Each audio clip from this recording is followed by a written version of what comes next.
Some moments are defined by silence, not the peaceful kind, but the heavy, suffocating silence of 100 people holding their breath. This is a story about that kind of moment. It happened at Aura, a New York restaurant so exclusive you could taste the money in the air. It's a story about a waitress named Maya, invisible in her black uniform, and a millionaire named Julian Croft, a man who believed the world was his personal stage. He dared her to dance for his amusement for $1,000. He thought he was buying a moment of humiliation. He never imagined that for the price of his arrogance, he was about to buy a front-row seat for a resurrection. The air in Aura wasn't just air. It was a carefully curated atmosphere. It smelled of truffle oil, vintage leather, and the kind of expensive perfume that announced its arrival before its wearer did. Chandeliers, like frozen waterfalls of crystal, dripped light onto tables, draped in pristine white linen. This was the world where Maya Sanchez spent 5 nights a week, a ghost in a black apron, gliding between tables of the city's elite. Her own world was a 5th-floor walk-up in Queens that smelled of her mother's herbal tea and the liniment she rubbed on her ankle every night. The two worlds were separated by a 45-minute subway ride, but might as well have been on different planets. Tonight was a Tuesday, but in Aura, every night was a celebration of something, a closed deal, a new acquisition, or simply the fact that you could afford a $500 steak. Maya's section was anchored by Table 7, the best seat in the house, nestled in a velvet-lined alcove with a panoramic view of Central Park. Tonight, it was occupied by Julian Croft and his entourage. Maya knew the type. She'd served dozens of them. Julian Croft was a tech mogul, one of those disruptors who had made billions before his 30th birthday. He had a face that belonged on a magazine cover, sharp jaw, arrogant blue eyes, and hair that was artfully messy. He radiated a restless, predatory energy, his eyes constantly scanning the room. Not for beauty, but for things to conquer or consume. With him was Tiffany Vandermeer, a woman who looked less like a person and more like an Instagram filter brought to life. Her dress was a sliver of red silk, her jewelry was blinding, and her laughter was a high, tinkling sound that never quite reached her eyes. "Another bottle of the Waitress, sweetheart," Julian said without looking at Maya, flicking his fingers in her direction as if shooting a fly. He didn't use her name, of course. To him, she was a function, a pair of hands to bring him things. "Of course, sir," Maya murmured, her voice a practiced blend of politeness and invisibility. The ache in her left ankle was a dull, familiar throb. It was her body's constant reminder of a life she no longer lived. 4 years ago, Maya Sanchez wasn't a waitress. She was a prodigy, the youngest principal dancer Juilliard had seen in a decade. Her name was whispered in the hallowed halls of ballet. They called her La Mariposa, the butterfly, for her seemingly weightless leaps, her impossible grace. Then came the fall, a dress rehearsal for Giselle, a simple misstep on a turn, a sound like a thick branch snapping, and a pain that stole the air from her lungs, a torn Achilles tendon. The surgeons had pieced it back together, but they couldn't restore the magic. The explosive power was gone, replaced by a permanent, treacherous weakness. The doctors had been kind but firm. "You can live a normal life, Maya, but a career in professional ballet, it's over." Her dream hadn't just died, it had been executed. Then 6 months later, her mother's diagnosis came: multiple sclerosis. The medical bills began to pile up like snowdrifts, bearing what little savings they had. So the girl who once danced for packed theaters now carried trays for men like Julian Croft. The applause was replaced by the clinking of cutlery, the stage lights by the dim glow of designer lamps. "This wine is adequate," Julian announced to his table, swirling the $6,000 bottle of wine Maya had just poured. "Almost as good as the one on my jet," Tiffany giggled. "Oh, Julian, you're impossible." Maya moved to another table, her face a perfect, placid mask. Inside, a familiar bitterness churned. She wasn't angry at their wealth. She was angry at their casual disdain, their utter lack of curiosity about the lives of people who served them. They saw her uniform, not the person inside it. They saw a servant, not a survivor. They would never guess that the hands clearing their plates were the same hands that could once hold a perfect fifth position en pointe, that the feet shuffling across the marble floor once flew across a stage. Her friend, another waiter named David, caught her eye as she passed the service station. "Table 7 is in rare form tonight, huh?" he whispered, rolling his eyes. Mr. Croft was complaining that the ice in his water was melting too symmetrically. "I'm not even kidding." Maya offered a weak smile. "Just keep pouring the wine. It's the only thing that'll make us all tolerable to him." As she returned to the alcove to refill their water glasses, she heard Julian leaning in, his voice a low, conspiratorial growl. "Look at them," he was saying, gesturing vaguely at the staff. "They're like ants, all scurrying around in their little uniforms, living their tiny, sad little lives. Can you imagine?" Maya froze for a fraction of a second, her hand hovering over a glass. His words struck a nerve that was already raw. Tiny, sad little lives. He had no idea. He didn't see the nursing student paying her way through school, the single father working 2 jobs, or the fallen butterfly with broken wings. He just saw ants. She took a breath, composed herself, and leaned in to pour the water. As she did, her body, acting on muscle memory ingrained over thousands of hours of practice, settled into a natural stance. Back straight, shoulders down, weight distributed with an unconscious, elegant balance. It was a dancer's posture, subtle but unmistakable to a trained eye. Julian's gaze, sharp and bored, happened to fall on her. He wasn't trained, but he noticed things. He saw the line of her back, the poise in her stance, a flicker of grace that seemed out of place. A slow, cruel smile spread across his face. An idea, born of boredom and arrogance, was beginning to form. "Well, well," he said, his voice loud enough to make the nearby tables quiet down. "What have we here?" He wasn't looking at Tiffany anymore.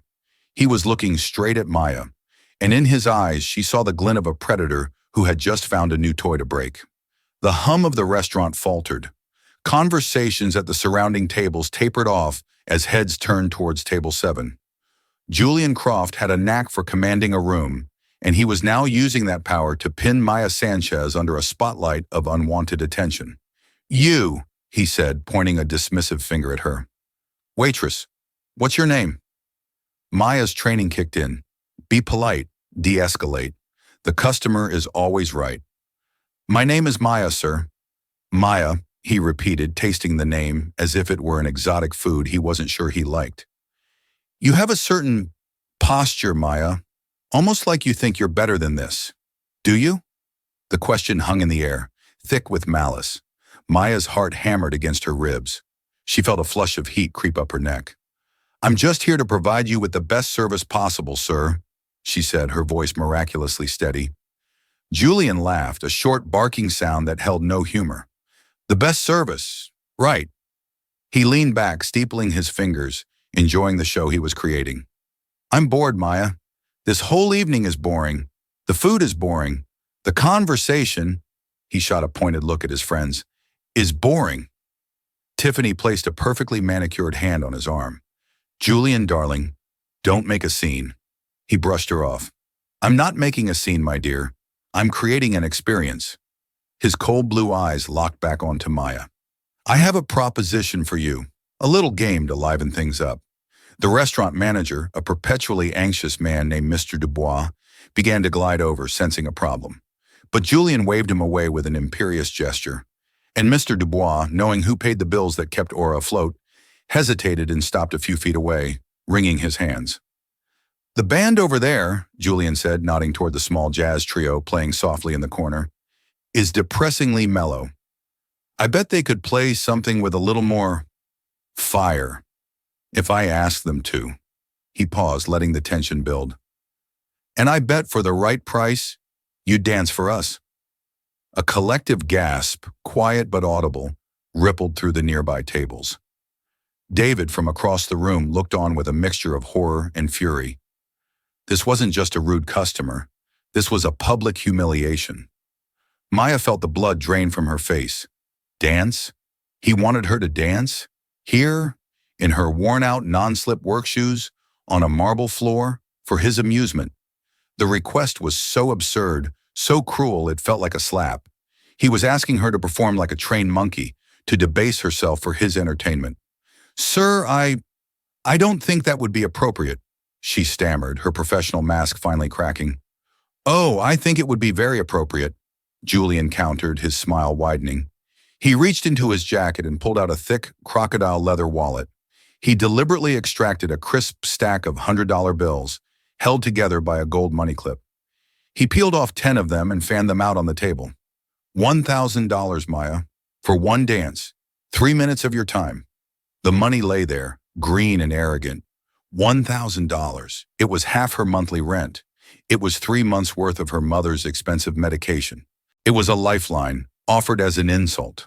Her mind reeled. Every instinct screamed at her to say no, to throw a glass of water in his smug face and walk out. But the image of the overdue pharmacy bill flashed in her mind. The worry in her mother's eyes when she asked if they could afford the new prescription. This wasn't about pride anymore. It was about survival. But it was the dancing itself that terrified her. She hadn't truly danced in 4 years. Not since the fall. She would occasionally stretch in the privacy of her small apartment, moving through old routines, but her body was a landscape of ghosts. The memory of the snap, the searing pain, was a phantom limb that still ached. Her ankle was a traitor, a ticking time bomb she didn't dare test. To dance in public again, under this kind of pressure, felt like tempting fate, like inviting the disaster to strike again. "What's the matter, Maya?" Julian goaded, his voice dripping with condescension. "Got 2 left feet? I thought all you people had rhythm." The casual racism was the final straw. It wasn't just about the money anymore. It wasn't just about the humiliation. It was about the word dance. For so long, that word had been synonymous with pain and loss. It was the ghost that haunted her. But before that, it had been her soul. It had been her voice, her joy, her reason for being. Julian Croft was trying to tarnish the most sacred thing she had ever lost, to turn it into a cheap spectacle. He thought he was mocking a waitress. He had no idea he was taunting a fallen queen in exile. From a quiet corner table, an elderly woman watched the scene unfold with sharp, intelligent eyes. She was impeccably dressed in a Chanel suit, her silver hair styled in an elegant chignon. She had been dining alone, observing the room with the quiet authority of someone who had seen it all. This was Madame Helene Dubois, a legendary choreographer and the notoriously harsh critic from the New York Ballet. Her presence in any room was an event, though few in this crowd of new money would have recognized the titan of the dance world sitting among them. She sipped her water, her expression unreadable, but her gaze was fixed intently on the waitress. Maya looked from Julian's sneering face to the $1,000 on the table, and then she looked inward, into the wreckage of her past.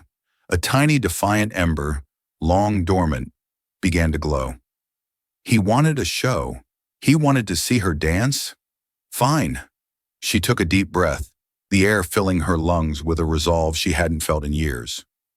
She was going to dance, not for his money, not for his amusement. She was going to dance for the girl whose wings had been clipped, for the dream that had been stolen. She was going to dance for herself. Maya lifted her chin. The meek, apologetic posture of the waitress fell away, replaced by something else, something older and far more powerful. The look in her eyes shifted from panicked to placid, a calm that was more unsettling than any outburst would have been. "Fine," she said. Her voice was quiet, but it cut through the murmuring of the room like a shard of glass. Julian Croft looked momentarily surprised, as if he hadn't expected his toy to agree to be broken so easily. A triumphant smirk quickly replaced his surprise. "Excellent! I knew we could come to an understanding." He snapped his fingers at the bandleader, a seasoned musician named Marcus who looked deeply uncomfortable with the entire situation. Can you play a tango? Something with passion, something dramatic." Marcus shot a worried glance at Mr. Dubois, the manager, who gave a nearly imperceptible nod. The unspoken message was clear. "Do what the man with the bottomless bank account says." Marcus nodded back, his face grim, and spoke quietly to his bassist and pianist. Maya ignored them all. She bent down not to pick up the money, but to untie the laces of her hideous, comfortable work shoes. She slipped them off, one by one, and placed them neatly under the edge of the table. The act was simple, but it was a ritual. She was shedding her skin, casting off the role of Maya the waitress. Standing barefoot on the cold marble, She felt a direct connection to the ground, a familiar sensation she hadn't allowed herself in years. She walked to the small, open space between table 7 and the band. It was no stage, just a few square feet of polished stone. But for Maya, it was enough. The other waiters flattened themselves against the walls, trying to become invisible. The diners craned their necks, their iPhones suddenly emerging, ready to capture the impending train wreck for their social media feeds. This was going to be better than dessert. Tiffany leaned toward Julian, whispering excitedly, "Oh, this is delicious. Is she actually going to do it?" "Of course she is," Julian said smugly, swirling his wine.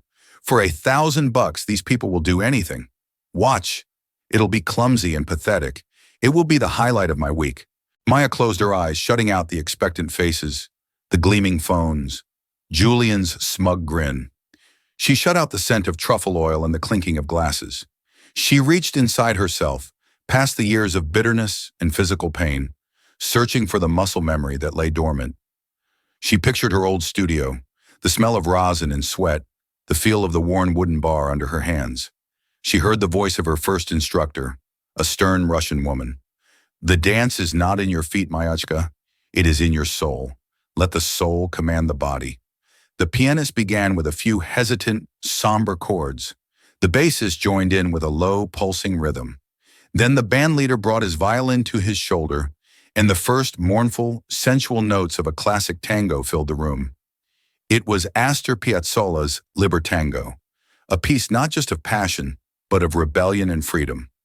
Maya held herself perfectly still for the first few bars, letting the music seep into her. Her ankle sent a warning twinge, a ghost of the old pain. "Don't you dare," she told it silently.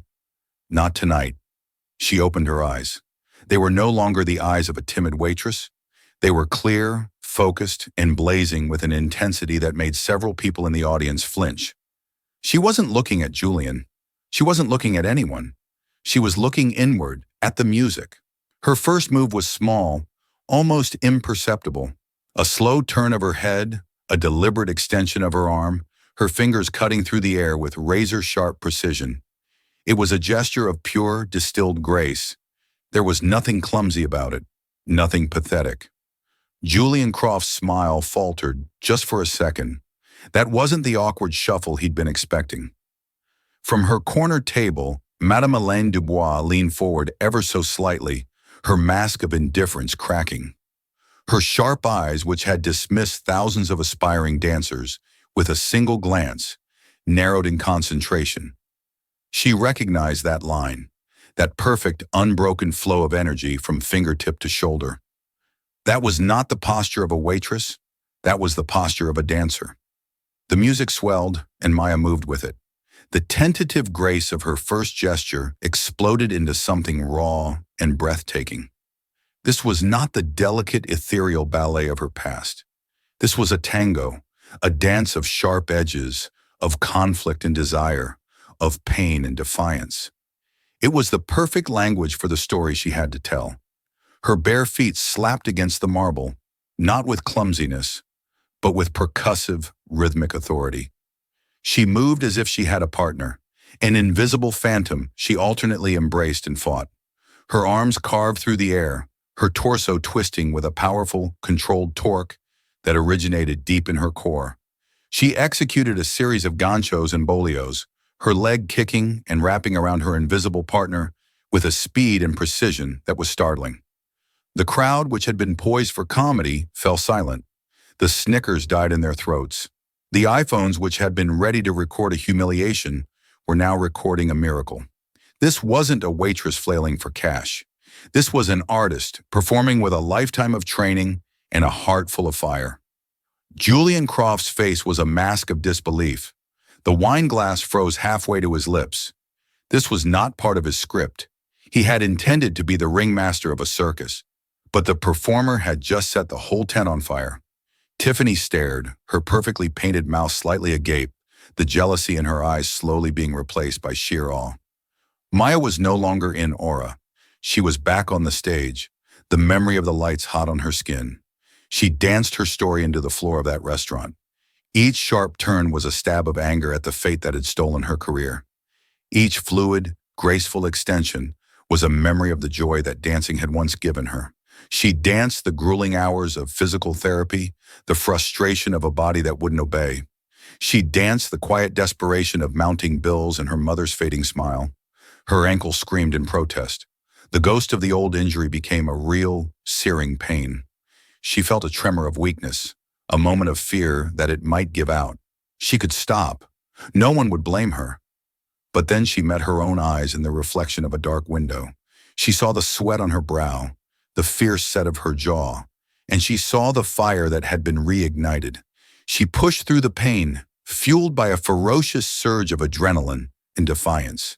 This pain was real, but she was controlling it, dancing with it, making it part of the performance. It was no longer her master. The music reached its crescendo. The violin wailed a high, passionate cry. Maya spun, a series of dizzying turns that should have been impossible in bare feet on a slippery floor. She moved faster and faster, a whirlwind of emotion and motion, a blur of black and white. Then on the final, crashing chord of the tango, she dropped. Not a fall, but a controlled, dramatic descent, landing in a low lunge, one arm thrown back, her head bowed, chest heaving. For a full 5 seconds, the only sound in the restaurant was the fading vibration of the final violin note in Maya's ragged breathing. The silence was absolute, a vacuum of collective shock and wonder. It was a silence more profound and more reverent than any applause she had ever received on a real stage. Then one person began to clap, not with the polite patter of a restaurant patron, but with a slow, deliberate, authoritative clap. It was Madame Helene Dubois. She was on her feet, her face, usually a mask of stern criticism, alight with a look of profound discovery. As if her single clap had broken a spell, the entire room erupted. It wasn't polite applause, it was a roar. People were on their feet, whistling and cheering. The waiters, her colleagues, were applauding the loudest, tears in David's eyes. They weren't just cheering a dance, they were cheering one of their own, rising up and showing the world who she really was. Maya slowly pushed herself up, her legs trembling from exertion and emotion. The pain in her ankle was sharp, but her spirit soared above it. She looked up, not at the cheering crowd, but directly at Julian Croft. His face was pale, his arrogance completely stripped away, leaving only raw, naked shock. He had dared a waitress to dance for $1,000, and in return she had stolen the spotlight, seized the soul of the entire room, and exposed the utter poverty of his spirit.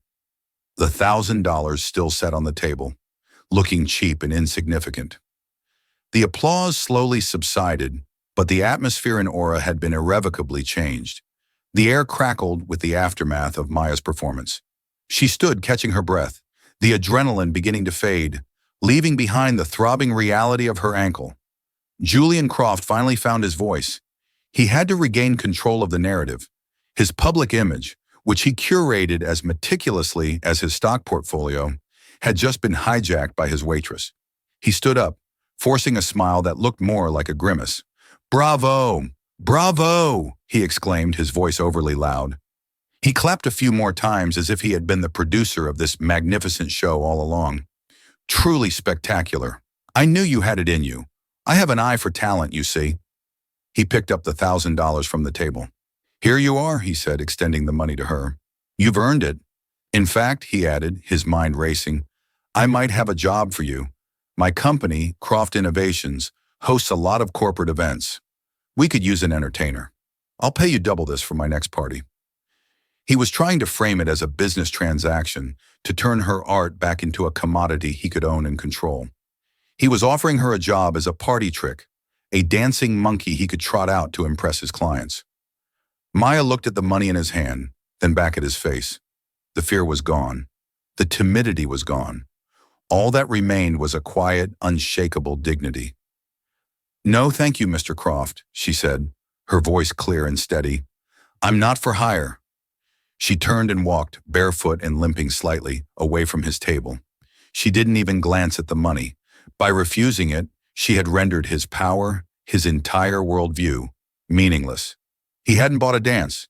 She had given a performance, and it was not for him. The $1,000 was no longer a prize. It was a pathetic monument to his misjudgment. Julian was left standing there, hand outstretched, the money looking foolish in his grasp. The silence that followed her refusal was more damning than any insult. Tiffany stared at him, a new critical expression on her face, as if seeing him for the first time not as a titan, but as a small man who had just been effortlessly put in his place. As Maya reached the edge of the service area, a quiet voice stopped her. "Mademoiselle," she turned. The elegant older woman from the corner table, Madame Hélène Dubois, was standing before her. Her eyes, the color of faded denim, were sharp and missed nothing. They scanned Maya from head to toe, not with judgment, but with the critical, appraising eye of a master craftsman examining a long-lost work of art. "That was not a waitress's dance," Madame Dubois stated, her voice having a faint, regal French accent. "That was the dance of a soul in exile. The tango was magnificent, but the foundation, the line, the control, that is pure Vaganova method. Juilliard, yes?" Maya was stunned into silence. This woman saw through the waitress uniform, past the tango, and straight into the core of her classical training. "Yes," Maya whispered. "A long time ago. 4 years, I believe," Madame Dubois continued, her gaze now fixed on Maya's left ankle. "I remember the reviews for your student showcase performance of Don Quixote. They said a new star was born. And then, nothing. The fall." Maya's heart felt like it had stopped. This woman knew who she was. You know me?" "I know talent when I see it, Mademoiselle Sanchez. It is my business to know," she said. She reached into her handbag and produced a simple, elegant business card. "The body remembers what the mind wishes to forget. What I saw tonight was not a memory. It was a fire that has been banked, not extinguished. The technique is rusty, the injury is a clear obstacle, but the spirit, that is something that cannot be taught." She pressed the card into Maya's hand. "My private studio. Be there tomorrow morning, 8 o'clock sharp. Wear proper attire.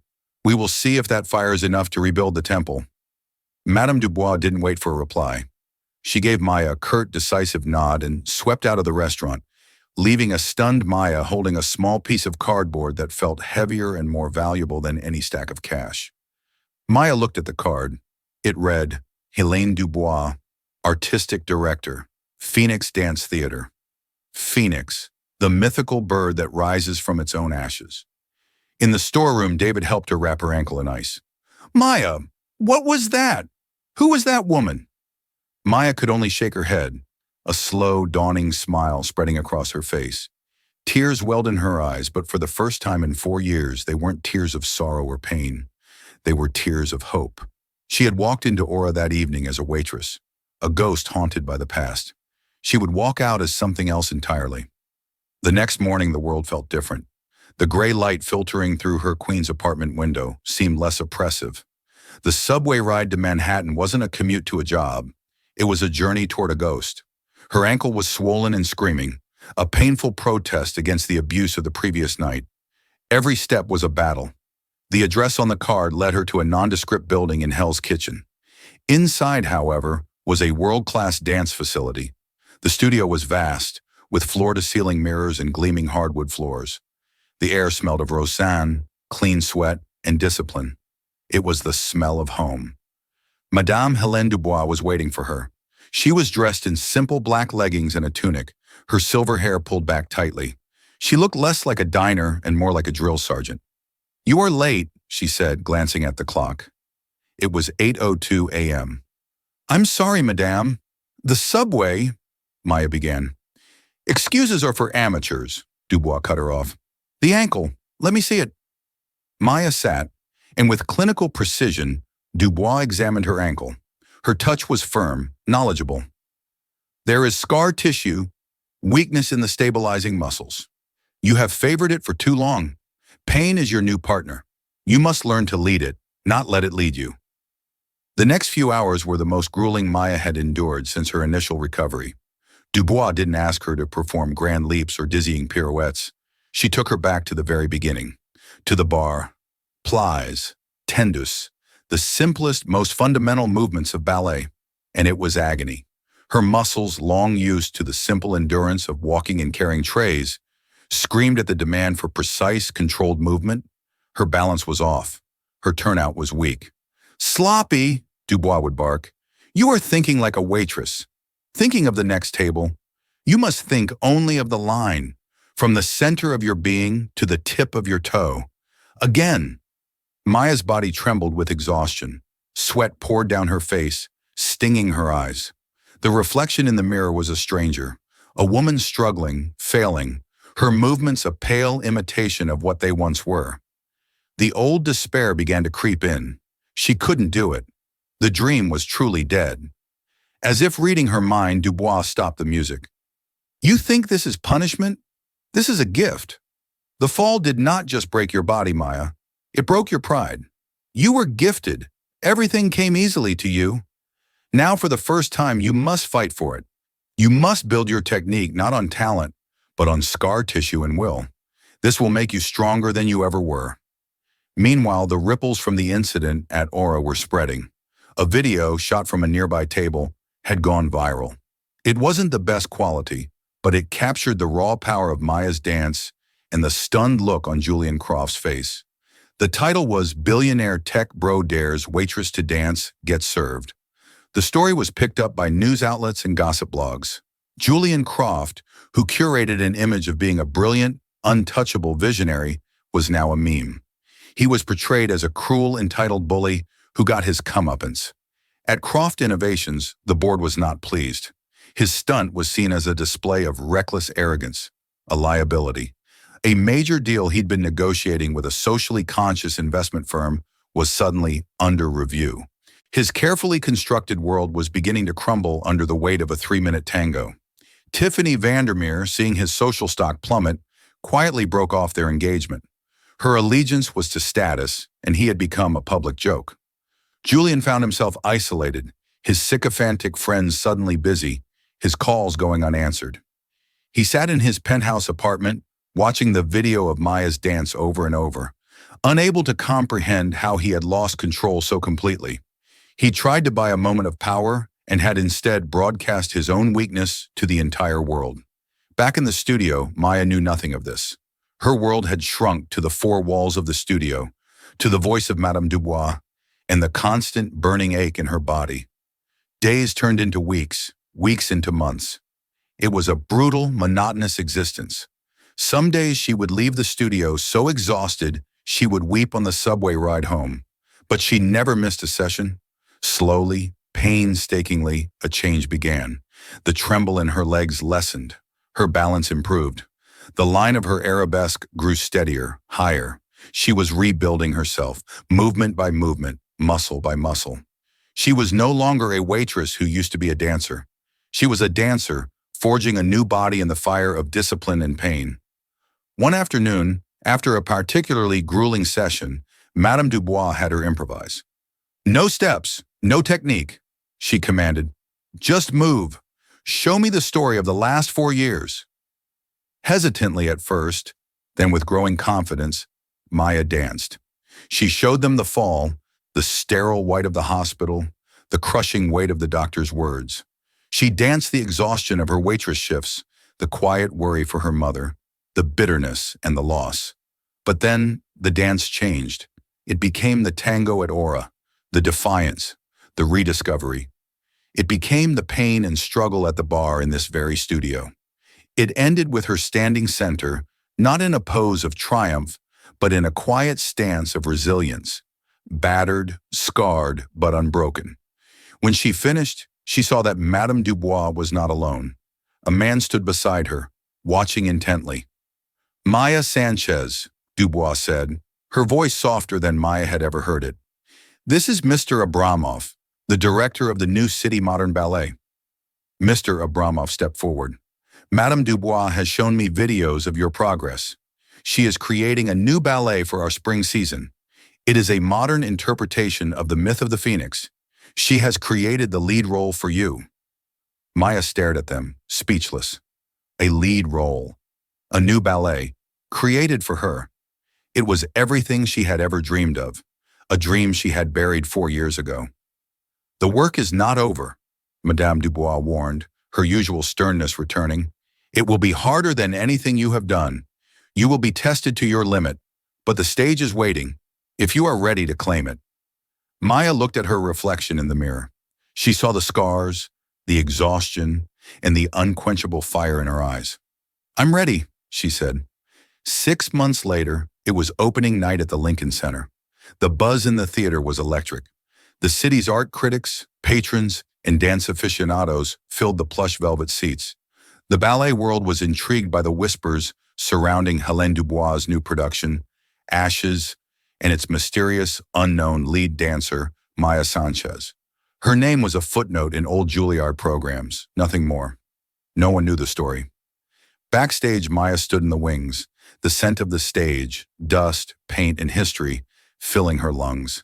She was no longer in a waitress uniform, but in a costume of deep crimson and gold, the colors of fire and embers. Her ankle was expertly wrapped, a hidden source of strength, not weakness. It still ached, but it was a familiar ache now, a reminder of the journey. The pain was part of her, and she had learned to dance with it. Her mother was in the audience, in the front row, her eyes shining with pride. Madame Dubois had arranged for a special caregiver for the evening. It was the first time her mother had seen her on a professional stage. Madame Dubois approached her, placing a hand on her shoulder. There is no more training, she said quietly. There is no more rehearsal. There is only the dance. Do not show them how you move. Show them why. Maya nodded, her heart a steady, powerful drum against her ribs. She took a deep breath. The house lights dimmed. A hush fell over the audience. The orchestra began the opening notes of the score, a haunting, melancholic melody that slowly built in intensity. The curtain rose. Maya stepped into the single spotlight at the center of the vast, dark stage. For a moment, she was just a silhouette. Then as the lights came up, she began to move. The first act was her past, the joyful, effortless grace of her youth, followed by the symbolic, violent fall. She did not shy away from the ugliness of it, the brokenness. She danced the frustration, the grief, the slow, soul-crushing monotony of her life in the shadows. In the audience, a man sat alone in the back of the mezzanine, having paid a scalper an exorbitant price for a single ticket. It was Julian Croft. He looked older, humbled. His company had survived, but his reputation had been permanently altered. He'd lost the swagger, the casual cruelty. The viral video had forced him into a period of introspection he had never anticipated. He had come tonight not to be seen, but to see, to understand the force he had so arrogantly underestimated. The second act began, the dance of the Phoenix's rebirth. Maya's movements transformed. They were no longer just technically proficient. They were imbued with the weight of her entire story. Every leap was a triumph over gravity and doubt. Every turn was a defiance of her physical limits. She danced with a power and an emotional depth that stunned the audience into silence. She was not playing a role. She was the Phoenix. She was rising from the ashes of a life she thought was over. In the final moments of the ballet, she performed a solo that was a breathtaking fusion of classical purity and raw contemporary fire. It culminated not in a series of flashy tricks, but in a final, quiet pose. She stood center stage, her arms rising not in triumph, but in a gesture of acceptance and peace. The light caught the faint scars on her ankle. She wasn't hiding them. They were part of her story, part of her strength. The final note of music hung in the air, and then the theater exploded. The applause was a physical force, a tidal wave of sound that washed over her. It was a sound she had longed to hear for years, but it meant something different now. It was not just for her talent, it was for her resilience. As the cast joined her for the curtain call and bouquets of roses rained down on the stage, Maya Sanchez, the girl once called La Mariposa, took her bow. She was not a prodigy anymore. She was something more. She was a survivor, an artist, a woman who had walked through fire and learned to dance in the flames. From the back of the theater, Julian Croft watched, invisible in the cheering crowd. He didn't clap. He simply watched the woman he had tried to humiliate receive the adoration of the world, and for the first time in his life, he understood the difference between price and value. He had offered her $1,000, but what she possessed was priceless. The success of Ashes was not a fleeting moment. It was a phenomenon. Maya Sanchez became the city's most talked about star. Her face, a study in fierce grace, graced the cover of Dance magazine and the art section of the New York Times. The story of the waitress who tangoed was whispered as a modern fairy tale. Though the media only knew a fraction of the truth, they saw the after, but Maya lived with the indelible memory of the before. Fame was a strange, ill-fitting coat. She was grateful for the financial security it brought, for the ability to move her mother into a comfortable apartment with round-the-clock care. But the glamour felt foreign. She was most at home in the sweat-soaked sanctuary of the dance studio or in the quiet moments before the curtain rose. She was still the same person who knew the precise ache of a double shift, who understood the relief of sitting down after 8 hours on her feet. This grounding humility became her anchor, preventing the tide of her newfound celebrity from sweeping her away. 3 months into the ballet's sold-out run, a letter arrived at the theater, addressed to her personally. It was not fan mail. The envelope was thick, expensive, cream-colored cardstock, but the return address was a corporate law firm. Inside were 2 documents. The first was a receipt for a 7-figure donation made to the National Multiple Sclerosis Society. The donation was officially anonymous, but the attached letter from a lawyer stated it had been made in honor of the resilience of Elena and Maya Sanchez. The second document was a short typed note. Ms. Sanchez, I know my name is the last one you would ever wish to see again. I will not try to excuse my behavior on the night we met. There is no excuse. What you did on that marble floor was more than a dance. It was a lesson, and I was a deeply unworthy student. It has taken me months to begin to understand it. I have no right to ask for anything, but I am asking for 5 minutes of your time. Not to ask for forgiveness, but to offer an apology you are owed. I will be in the alley by the stage door of the Lincoln Center tomorrow after your performance. If you do not appear, I will understand completely and will not trouble you again. Sincerely, Julian Croft. Maya read the letter twice. Her first instinct was a visceral rejection. Why should she give him even 5 seconds, let alone 5 minutes? He was a ghost she had vanquished. But the donation, it wasn't a showy public gesture. It was targeted, meaningful, and anonymous to the world. It was an act of contrition, not a PR stunt. It hinted at something more than a billionaire trying to clear his conscience. It hinted at actual change. David, whom she'd hired as her personal assistant as soon as she could, was adamant. Don't go, Maya. It's a trap. Or he's just trying to latch onto your success. You owe him nothing. Madame Dubois, when Maya cautiously mentioned it, was predictably pragmatic. He is irrelevant, she sniffed. Your energy is for the stage, not for indulging the neuroses of spoiled children. Forget him. They were both right, and yet Maya felt a quiet pull. It wasn't about him. It was about her. His dare had been the catalyst, the ugly, violent spark that lit the fuse of her second act. To see him again, on her terms in her territory, felt like closing a circle. It was the final step in reclaiming her own story. The next night, after the roar of the final applause had faded and she had wiped away the stage makeup, she bypassed her waiting car. Dressed in simple sweats and a coat, she slipped out the stage door into the cool, damp air of the service alley. He was there, standing under the dim glow of a single security light. The Julian Croft she remembered was a peacock, all expensive tailoring and arrogant posture. The man standing in the alley seemed diminished, his shoulders slumped, his designer suit looking more like a costume he was tired of wearing. The predatory glint in his eyes was gone, replaced by a deep-seated weariness. He saw her and straightened up, but didn't approach. He waited for her to set the distance. Mr. Croft, she said, her voice neutral. Miss Sanchez, thank you for coming. His voice was different, too, quieter. I'll be brief. The money for the MS Society, I wanted you to know that wasn't for you to find out about. My lawyers messed up. It wasn't meant to be a bargaining chip. It was just something I needed to do. Maya simply nodded, waiting. He took a breath. That night at Aura, I was a man who believed everything and everyone had a price. I thought I could buy anything, respect, power, even a person's humiliation. I saw you as nothing more than a prop in my own boring life. I wanted to see you break, to prove that my worldview was right. He looked down at the cracked pavement.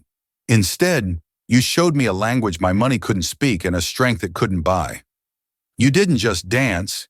You held up a mirror, and I saw something pathetic and ugly in it. Myself. He finally looked up, meeting her eyes. I'm not here to ask you to forgive me. I don't deserve that. I'm here to apologize for the cruelty, for the disrespect, for my unforgivable arrogance. What I did was wrong. I'm sorry. Maya listened, searching his face for any hint of artifice, but found none. The anger she once felt had long since been burned away in the forge of Dubois' studio. In its place was a calm, clear-eyed stillness. The girl you dared to dance that night was terrified, Maya said softly, her voice echoing slightly in the narrow alley. Her body was a prison of old injuries, and her spirit was exhausted. You tried to make a spectacle of her pain, Mr. Croft. You almost succeeded. She took a step closer. But my success is not your redemption story. You weren't the instrument of my comeback. You were just the last bit of poison I had to sweat out. My success was built here, she said, gesturing back at the theater, in the dark, at 6 a.m., with my own sweat and tears, and the belief of people who saw me when I was invisible. It belongs to me. He nodded, accepting every word. I know it does. A silence settled between them, no longer fraught with tension, but with a strange, quiet finality. The chapter was well and truly over.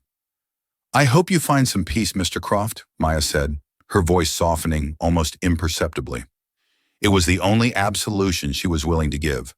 She turned and walked back toward the stage door, not looking back. She pushed it open, leaving the cold alley and the ghost of Julian Croft behind, and stepped back into the warm, brightly lit world she had built from her own ashes.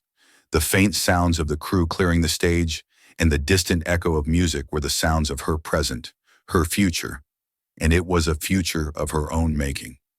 Maya's story didn't end when the curtain fell. It was just the beginning. She never saw Julian Croft again. He had become an irrelevant chapter in a much greater story. Her journey reminds us that the brightest lights can be found in the darkest places, and that true talent can't be bought, bullied, or broken. It can only be silenced for a time. It's a powerful reminder that the person serving you coffee, driving your cab, or clearing your table might be living a life and hiding a gift you can't possibly imagine. Their stage might be hidden, but their spirit is just waiting for the music to start. So what do you think? Have you ever witnessed a moment where someone completely shattered your expectations? Let me know your story in the comments below. And if Maya's journey inspired you, please hit that like button, share this video with someone who needs to hear it, and subscribe for more true stories that will move your heart. Thanks for watching.